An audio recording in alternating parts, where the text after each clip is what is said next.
Hi, I'm Debbie Hartner. I'm Elsie Johnson. We are two sisters, Southern Cooking.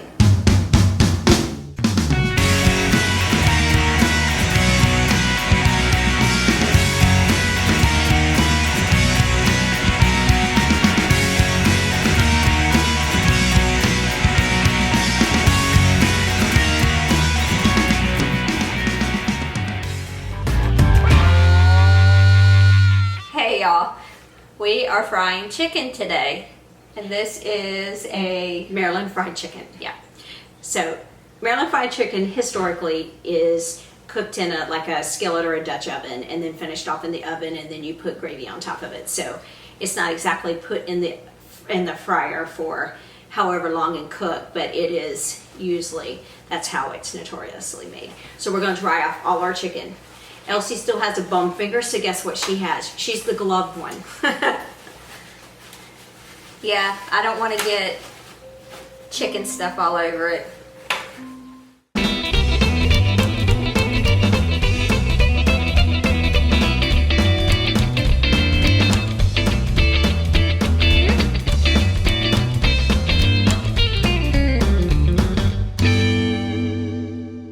We have finished, Elsie has finished drying off all the chicken because I was troubleshooting the GoPro. So while she is getting all the seasonings mixed together, I'm going to grab a spoon.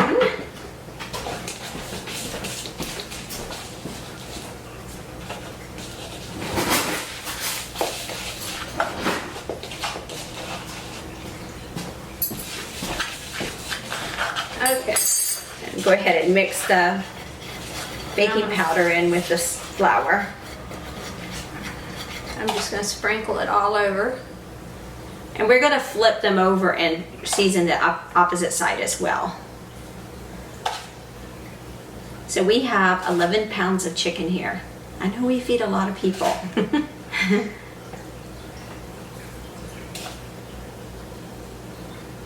Do you remember what Uncle Wayne used to call a chicken? Yardbird? Or Yardbird? Yeah, I think that's what it was. Yeah. And he also used to call them barnyard pimps too, but yeah, that's not appropriate for our show. But he used to call them yardbirds. Gonna have some yardbird for dinner. After we're done with putting our flour and letting it get ready to get into the refrigerator, we're gonna let it sit in there for 30 minutes. You can let it sit in there for up to 2 hours, but as always, Elsie and I are running behind. Okay, so after we have seasoned this on both sides, we're gonna go ahead and start dipping our baking powder and our flour mixture, and we're gonna just take it in and just roll it until it's coated, just like this. And then we're gonna put it back on the pan. Our pan.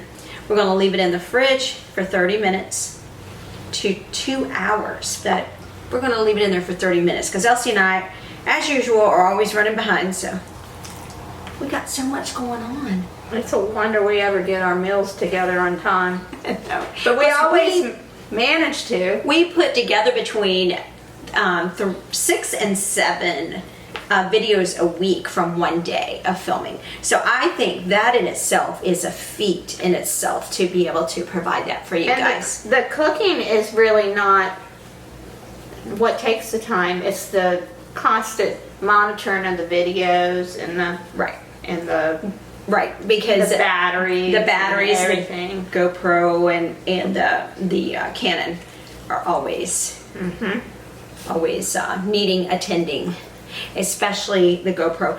It is time now for us to buy new GoPro batteries, I can tell, because we are barely getting a half an hour out of the battery, battery life. So that tells me we're needing to have a little talk with Best Buy. All right, so you see how we're not putting it too thick, but just enough. That's what you want. Now, some people do double coating, but Maryland fried chicken is not notoriously known for double coating. Yeah, it's more like your southern fried chicken that have the double batter, where you dip it twice in your dredge. And all right, so we're going to go ahead and put this in the fridge for 30 minutes. You can put it up to 2 hours, and then we are going to get our granddaddy skillet out. We're going to take the GoPro into the kitchen because it needs 2 burners on at that time to be able to cook that much chicken. So we will be back when we're ready to put it in the skillet. Elsie's doing the squash casserole. I'm going to go ahead and get a little bit of the Old Bay seasoning on the chicken here. It's been in the fridge over 30 minutes, and we're getting the skillet up to temp. It's got to be at 375 so we can have an internal temp of cooking these for 165. I'm going to go ahead and flip these over and just kind of sprinkle them on the back.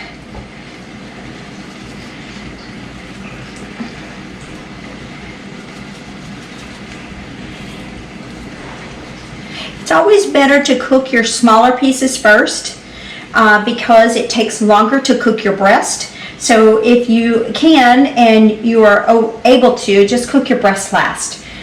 So we got 4 breasts here. So we'll just put them in for last because they do take more time to cook. And from the drippings from the chicken, we're going to make a gravy. And that gravy will go on top of our mashed taters, and it'll also go on top of our chicken, because this is a Maryland fried chicken. All right, almost done here. Can't forget the liver. Okay.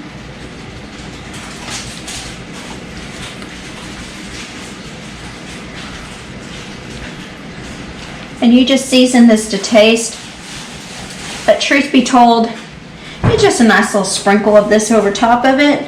It'll give it a nice Old Bay taste. The Old Bay is specifically out of Maryland, so it's well known in the Maryland area.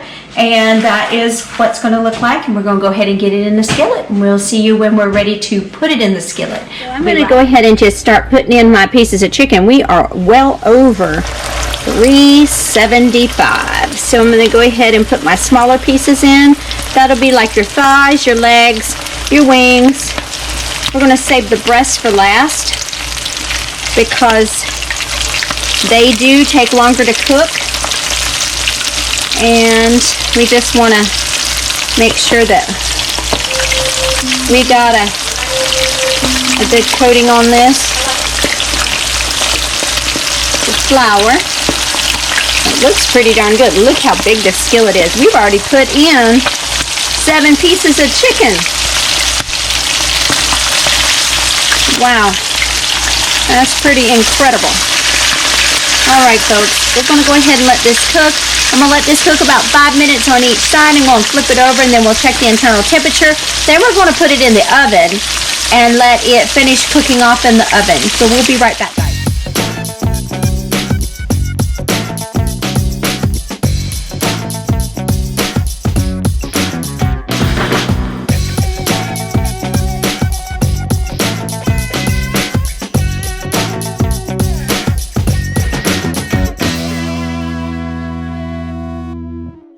So nothing says Maryland fried chicken like gravy on top. So we got some drippings from the pan, and we're going to go ahead and put that in here.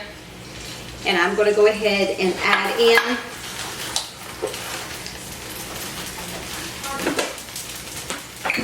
a 1/4 cup flour,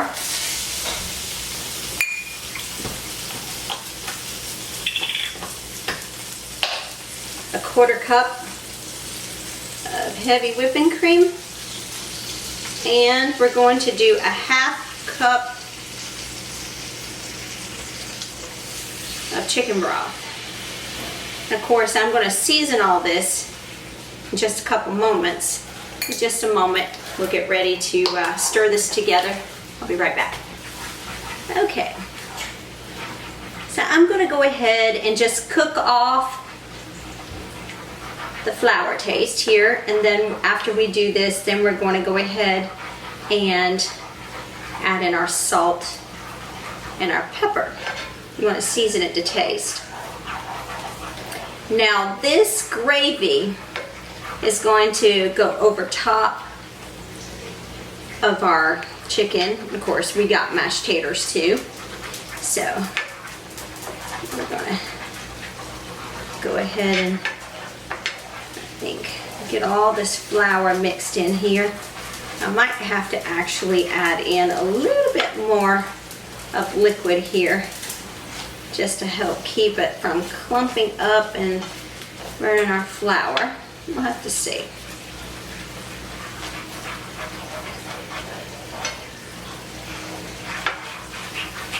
I'm going to turn my heat down also. I'll turn it down.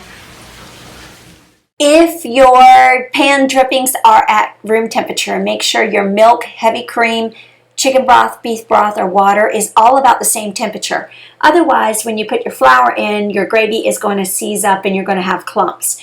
I like a smooth gravy, so I strain my gravy. You can do the same as well. The only time I never strain it is if it's in a sausage gravy.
And I'm Debbie, We're Two Sisters Southern Cooking. and we thank you for visiting our page. Please like, share, and subscribe.